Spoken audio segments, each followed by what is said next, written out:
ఏము గోదారోళ్ళమండే అందరూ బాగున్నారండి.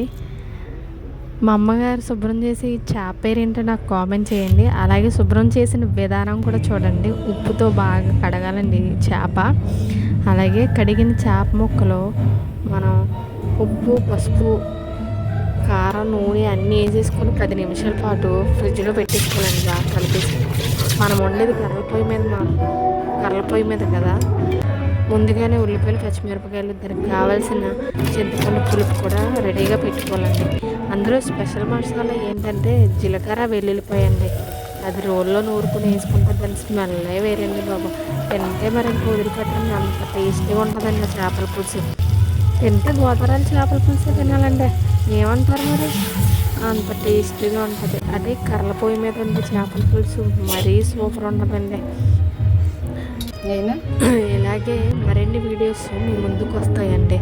నన్ను ఇలాగే సపోర్ట్ చేయండి, సబ్స్క్రైబ్ చేయండి, లైక్ చేయండి, షేర్ చేయండి. థ్యాంక్ యూ ఫర్ వాచింగ్ అండి. ఉంటా మరి.